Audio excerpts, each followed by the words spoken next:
మన దేశంలోని అతి పురాతన నగరాలలో అయోధ్య ఒకటి.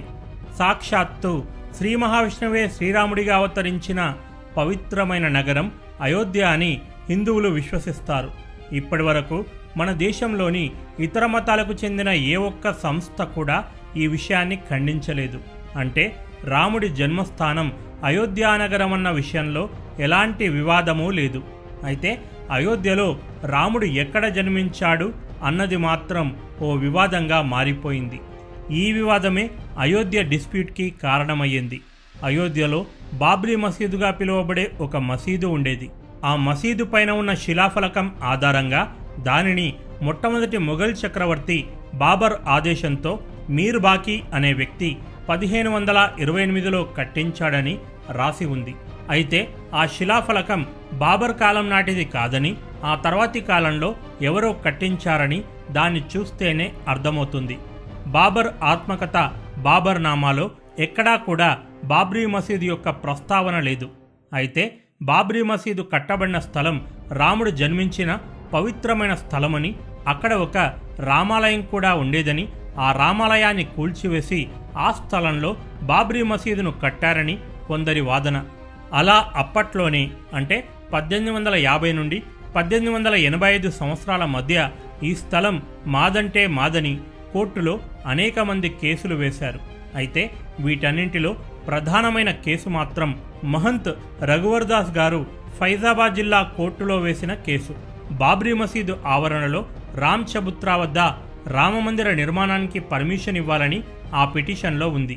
కానీ అప్పటి ఫైజాబాద్ కోర్టు ఈ కేసును కొట్టివేసింది. అయితే ఈ కేసు జడ్జిమెంట్ చివరి లైన్స్ చర్చనీయాంశమయ్యాయి. చివర్లో ఇలా ఉంది: బాబర్ చక్రవర్తి నిర్మించిన మసీదు అయోధ్య పట్టణ సరిహద్దు మీద ఉన్నట్లు నేను కనుగొన్నాను. హిందువులకు పవిత్రమైన స్థలంలో మసీదును నిర్మించడమే అత్యంత దురదృష్టకరమైన పరిణామం. కానీ ఈ ఘటన 358 సంవత్సరాల క్రితం జరిగినందున ఇప్పుడు పరిహారం చేయడం చాలా కష్టసాధ్యం. ఇప్పుడు చేయగలిగిందల్లా యథాతథ స్థితిని ఇరుపక్షాలు కొనసాగించడమే. ప్రస్తుత సందర్భంలో ఈ కేసులో ఏ మార్పు చేసినా అది ప్రయోజనాన్ని ఇవ్వడానికి బదులుగా మరింత ప్రమాదాన్ని కొనితెస్తుంది. చూశారుగా, ఇది జడ్జిమెంట్. అయితే అప్పట్లో ఆ కేసు కొట్టివేయబడిన ఆ తర్వాతి సమయంలో హిందువుల వాదనకు ఈ జడ్జిమెంట్ చాలా ఉపయోగపడింది. ఇరు వర్గాల మధ్య అయోధ్య వివాదం రోజురోజుకు ముదురుతూ వచ్చింది. 1949 డిసెంబర్ 22 అర్ధరాత్రి బాబ్రీ మసీదు గేటు దగ్గర సెక్యూరిటీ గార్డ్స్ అందరూ గాఢంగా నిద్రపోతున్నారు. ఇదే సరైన సమయమని కొంతమంది సీతారామ లక్ష్మణుల విగ్రహాలను మసీదులోకి తీసుకుపోయి ప్రతిష్ఠించారు. ఈ విషయం కాస్త బయటకు తెలిసింది. పోలీస్ డిపార్ట్మెంట్ పేరు పాడైపోతుందని భావించి sub inspector Ram Dubey police స్టేషన్లో ఒక ఎఫ్ఐఆర్ రిజిస్టర్ చేశాడు. 50 నుండి 60 మంది వ్యక్తులు బలవంతంగా మసీదులోకి దూసుకొచ్చి విగ్రహాలను ప్రతిష్ఠించారని, మరో 5 నుండి 6,000 మంది వ్యక్తులు మసీదు బయట ఉండి భజనలు చేయడం మొదలుపెట్టారని ఎఫ్ఐఆర్లో రాసి ఉంది. ఏదైతేనేం చూస్తూనే ఆ వివాదం దేశంలోనే అతిపెద్ద వివాదంగా మారిపోయింది. 1949 డిసెంబర్ 29 ఫైజాబాద్ కోర్టు బాబ్రీ మసీదు విషయంపై మరోసారి తీర్పునిచ్చింది. అంతకు ముందునిచ్చిన తీర్పుకి ఈ తీర్పు జిరాక్స్ కాపీ అని చెప్పుకోవాలి. అదే యథాతథ స్థితి కొనసాగించాలి అని. ఫైజాబాద్ కోర్టు వివాదాస్పద ప్రాంతాన్ని సీజ్ చేయించి తాళాలు వేయించింది. 1959లో హిందూ సముదాయానికి చెందిన నిర్మోహి అఖాడా, 1961లో ముస్లిం సముదాయానికి చెందిన సున్నీ వక్ఫ్ బోర్డ్ వివాదాస్పద స్థలంపై అసలు హక్కులు మాకే ఉన్నాయని కేసులు వేశాయి. దాంతో వన్ సైడెడ్ స్టోరీ కాస్త ట్రయాంగిల్ స్టోరీగా మారిపోయింది. 1986లో హిందూ విగ్రహాలకు పూజలు చేయడానికి మాత్రం ఓ 4 పూజారులకు లోపలికి వెళ్లడానికి కోర్టు పర్మిషన్ ఇచ్చింది. అయోధ్య వివాదంలో హిందువులకు లభించిన తొలి విజయం ఇది. 1989లో అయోధ్య డిస్ప్యూట్కి సంబంధించిన కేసులన్నింటినీ ఉత్తరప్రదేశ్ రాష్ట్ర హైకోర్టుకు బదిలీ చేయబడ్డాయి. 1990వ దశకంలో అయోధ్య వివాదం తారాస్థాయికి చేరుకుంది. 1992 డిసెంబర్ 6 లక్షల మంది కరసేవకులు బాబ్రీ మసీదును కూల్చివేశారు. 2002లో మసీదు కింద నిజంగానే ఆలయం ఉండేదా అన్న విషయాన్ని తేల్చాల్సిందిగా హైకోర్టు ఏఎస్ఐ పురావస్తు శాఖను ఆదేశించింది. 2003లోనే ఏఎస్ఐ తన నివేదికను ఇచ్చినా ఆ తర్వాత కూడా 7 ఏళ్ల పాటు కేసు కొలిక్కి రాలేదు. 2010 సెప్టెంబర్ 30 ప్రజలంతా ఉత్కంఠగా కోర్టు ఏం తీర్పు చెబుతుందోనని టీవీలకు అతుక్కుపోయారు. వివాదాస్పద ప్రాంతం ఏ ఒక్కరి సొంతం కాదని, ముగ్గురు సమానంగా పంచుకోవాలని కోర్టు తీర్పునిచ్చింది.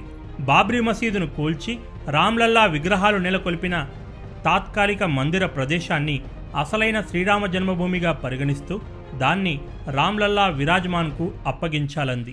రామ్ చబుత్రా సీతా రసోయిని నిర్మోహి అఖాడాకు ఇవ్వాలని, మిగతా భాగాన్ని సున్నీ వక్ఫ్ బోర్డుకు కేటాయించాలని కోర్టు తీర్పునిచ్చింది.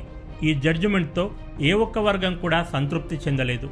అసలు తీర్పునిచ్చిన జడ్జిల మధ్య ఏకాభిప్రాయం కుదరలేదు. 2 హిందూ జడ్జిలు ఆలయాన్ని కూల్చి బాబ్రీ మసీదును కట్టినట్లుగా పురావస్తు నివేదికలు స్పష్టం చేస్తున్నాయని, ముమ్మటికి అక్కడ ఒక మందిరం ఉండేదని పేర్కొనగా, ముస్లిం జడ్జ్ ఎస్యు ఖాన్ ఆలయాన్ని కూల్చి మసీదును కట్టినట్లుగా ఎలాంటి స్పష్టమైన ఆధారాలు లేవని పేర్కొన్నాడు.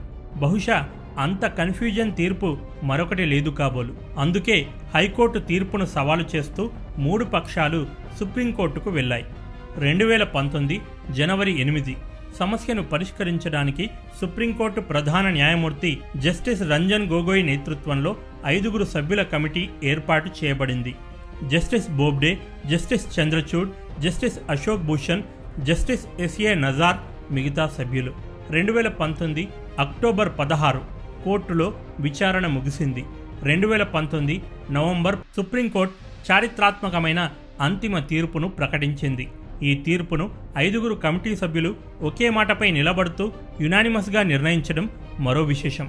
ఇక తీర్పులో మొదటి పాయింట్, రెవెన్యూ రికార్డుల ప్రకారం వివాదాస్పద స్థలం ప్రభుత్వానికి చెందింది కాబట్టి వివాదాస్పద స్థలం మాదే అని క్లెయిమ్ చేసిన షియా వక్ఫ్ బోర్డ్ నిర్మోహి అఖాడాల క్లెయిమ్లను కొట్టివేసింది. రెండవ పాయింట్, కూల్చివేయబడిన బాబ్రీ మసీదు డోమ్ కింద గర్భాలయం ఉందని, అక్కడే రాముడు జన్మించాడని హిందువులు విశ్వసిస్తున్నారు. రాముడు అయోధ్యలోనే పుట్టాడని ముస్లింలు కూడా అంగీకరిస్తారు అని గొగోయ్ తెలిపాడు. ఇక మూడవ పాయింట్, అతి ముఖ్యమైన పాయింట్, బాబ్రీ మసీదును ఖాళీ స్థలంలో కట్టలేదు. పురావస్తు శాఖ ఇచ్చిన రిపోర్టు ఆధారంగా అక్కడ ఇంతకు ముందే ఒక నిర్మాణం ఉండేదని స్పష్టమయ్యింది. నంబర్ 4, పురావస్తు శాఖ రిపోర్ట్ ప్రకారం బాబ్రీ మసీదు కింద లభించిన అవశేషాలు ఖచ్చితంగా నాన్ ఇస్లామిక్ అంటే ముస్లిం మతస్థులకు సంబంధించినవి కావు.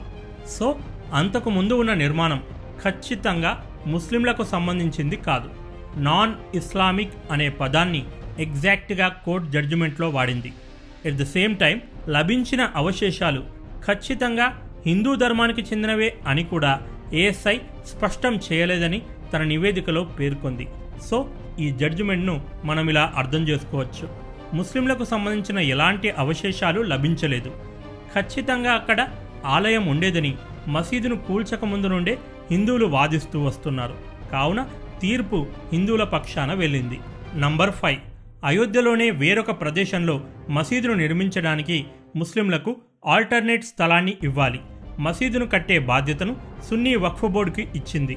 ఇందుకోసం సెంట్రల్ గవర్నమెంట్ లేదా యూపీ గవర్నమెంట్ చర్యలు తీసుకొని వెంటనే వారికి 5 ఎకరాల స్థలాన్ని కేటాయించాలి. అదేవిధంగా 2010లో హైకోర్టు ఇచ్చిన తీర్పును సుప్రీంకోర్టు తప్పుపట్టింది. వివాదాస్పద ప్రాంతాన్ని పంచే ప్రసక్తే లేదని స్పష్టం చేసింది. నంబర్ 6, ఫైనల్ వర్డ్స్, అయోధ్యలోని వివాదాస్పద స్థలం హిందువులదేనని సుప్రీంకోర్టు తీర్పునిచ్చింది. వివాదాస్పద 2.77 ఎకరాల స్థలం మొత్తం కూడా హిందువులకే ఇవ్వాలని తీర్పు చెప్పింది.